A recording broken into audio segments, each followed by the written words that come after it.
Welcome back, everybody, to the Minnesota Twins franchise on MLB The Show 19. We continue today with the MLB Draft episode.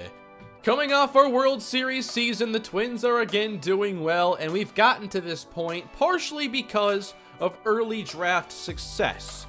It still had more to do with developing talent and signing free agents, but getting players like Maxwell Fowler and Gary Tadano made a huge difference a year ago. Currently, our farm system seems to be pretty good, but we don't have the star power that makes the big difference at the major leagues. We have Chet Valenzuela and starting pitcher Fernando Campos. Both are pretty good prospects. They're our best on paper. And we have a few more players at AAA that could be close to their major league debuts or just getting a solidified spot on the major league roster. Think Andres Valdez and Ty Gonzalez being the closest to making it that far. This year, I do want to focus more on the minor leagues and get to know some of these players better, and I'd like to play more at AAA. We just have so many players that I think have major league futures, like Carmen Ojeda. Ty Gonzalez almost made the active roster. He'll be up at the bigs, I think, sometime before this season is over. Johnny Sandoval is even showing some power this season, despite mostly being a contact hitter. And then down at AA, Chet Valenzuela not having the best season. He's on a major cold streak right now. Vernon Ozuna could definitely be one of our best pitching prospects in the near future. Chuck Bearden was part of our first draft class. He's doing pretty well. And then Ray Lowry, a big standout down at Pensacola this season. Right now, the Twins are in first place in the American League Central. Rochester's 28-21, and Pensacola 30-20. So all levels are playing well. And before we get to the draft, just a couple things to take care of. Dallas Keuchel back off the injured list after having the concussion last episode. However, I didn't know that Yadier Alvarez had a minor injury, and I decided to put him on the injured list because it would allow us an extra start to scout Randy Rosario. So he'll play a little bit more. And now we'll make our way to the 2021 first year player draft. And we select at number 27. So it's tough to gauge who's going to be there when you select, especially with position players. I'm not good at this anyway. There weren't that many players I'd actually scouted that were available at our selection. However, there was a good starting pitcher prospect in Jacob Avery, who wouldn't see the major leagues for a while, but has good strikeout upside, and he was our first selection. I didn't realize we'd have a competitive balance pick, not sure why we have this or how that works, but I began to look at other players that we had actually scouted. Didn't think Forrest Craig was right for this spot.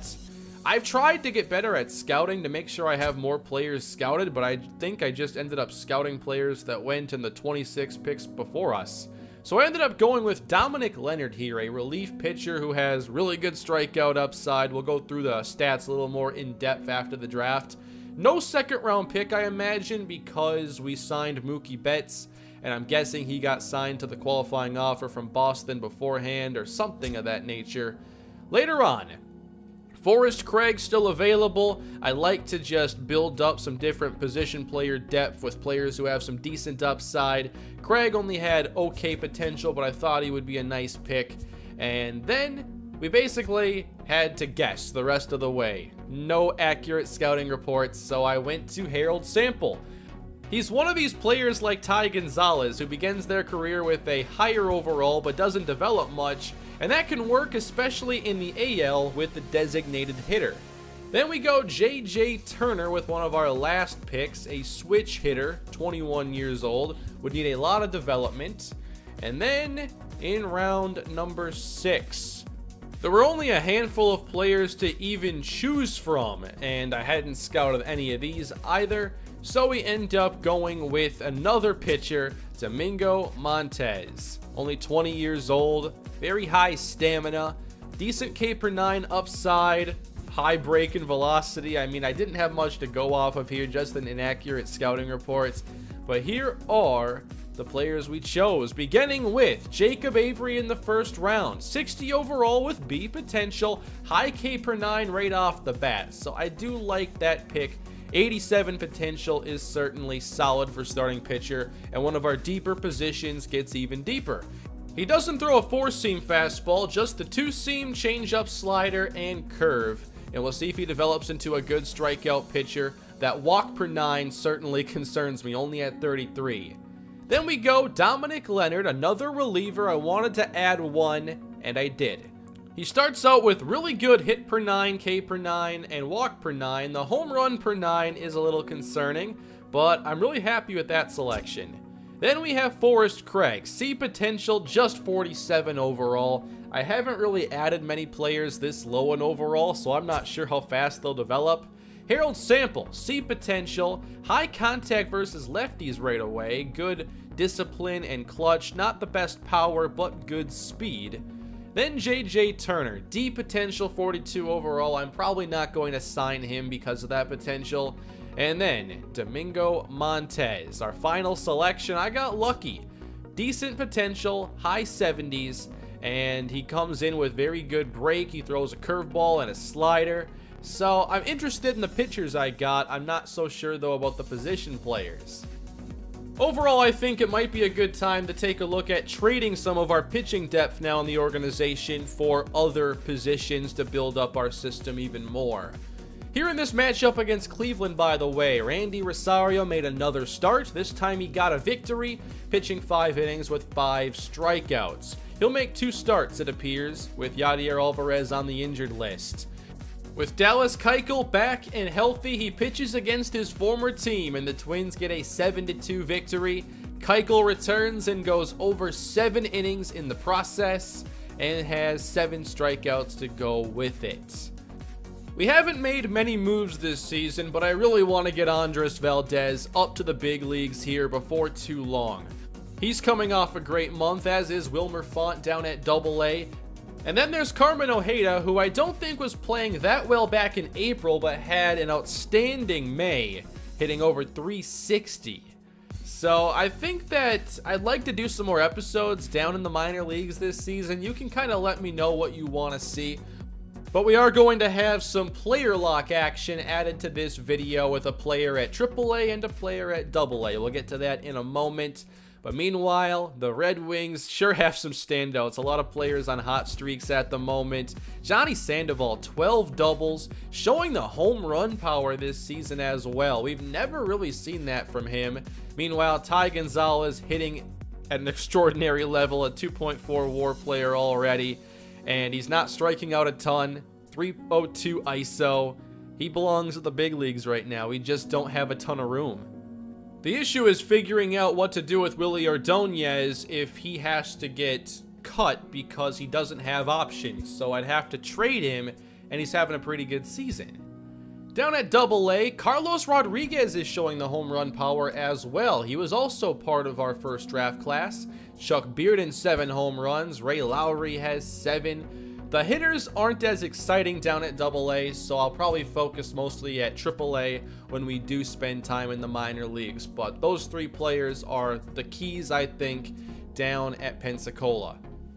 And I should do some updated call-ups and send-downs for our AAA and AA teams. Right now, we're a team built to hit home runs, that's for sure. A top 5 team at the major league level, number 1 at AAA, and number 2 at AA. So how do we get onto the field today with the Rochester Red Wings and first baseman Ty Gonzalez? I'm really hoping to get him up at the big leagues soon. I think he's ready. He could definitely be a DH if we needed. Willie Ordonez is in that role right now, so I might just trade him and bring up Gonzalez because I like his upside. Here in the first against Buffalo, he does ground into a double play, so not the at-bat I was looking for. We'll try it again here in the third against the lefty. Gonzalez working the count full. He'll rip one down the line, and it's foul by a couple feet. Payoff pitch again. Got jammed a bit here. It's flied in the shallow right, and it's going to fall in. Nearly an extra base hit for Gonzalez on the previous swing. This time just a single. Not a very impressive one, but Carmen Ojeda will line one to left to put 2 aboard. And that brings up Johnny Sandoval. I remember hitting the home run with him back in that minor league episode. That got me excited about his game a bit, but a ground ball here ends the inning. Rochester continues to trail Buffalo, so we'll jump ahead in the game, trailing now by 3. But 2 on for Ty Gonzalez, who fouls off a fastball over the middle. 1-2, fouls off another.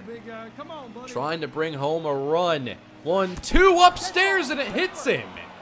I was hoping for an RBI opportunity. Instead, Gonzalez at first. The bases are loaded, and this is through the middle. Carmen Ojeda brings home a run, and Rochester sends another one home to make it 5-4. I traded for Juan Soto in the offseason. He's having a pretty good season so far, but 0 for 2 today. And that just changed deep to right. Rochester takes the lead in the matter of 2 swings. We have some serious potential down here at AAA, and should we make it a few years further, I can't wait to see what the bigs look like. This could be a preview of it. Later, the bases are juiced and Gonzalez lines out on a good swing.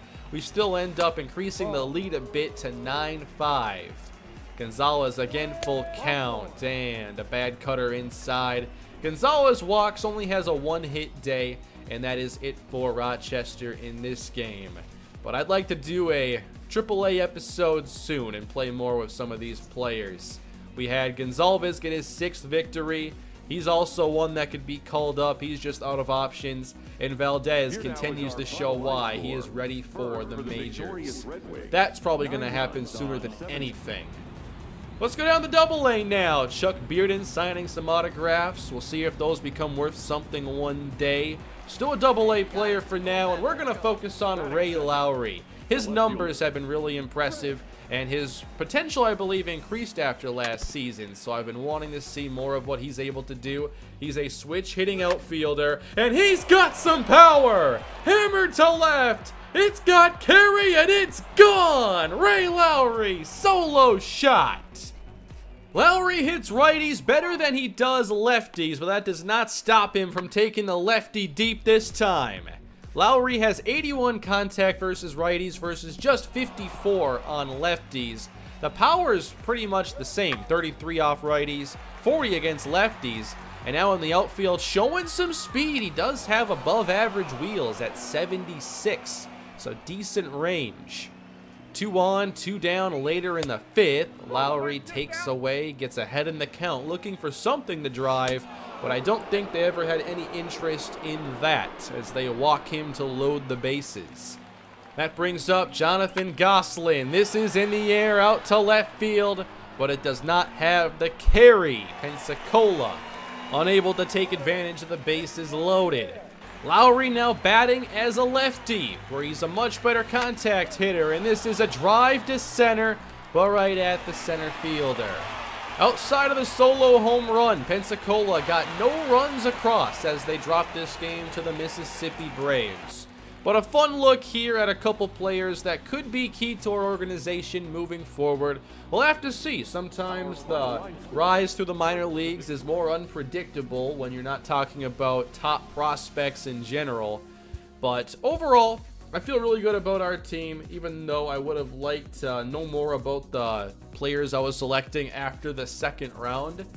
In this game against Houston, Gary Tadano gave us 7 good innings, 3 runs allowed, continues to keep that ERA down, and we win this game as well, 5-3. The Astros no longer a top AL team as Jose Barrios goes nearly 7, only allowing 3. Yadier Alvarez will be back fairly soon. However, Randy Rosario will make one more start. We'll get another look at him next episode against the New York Yankees.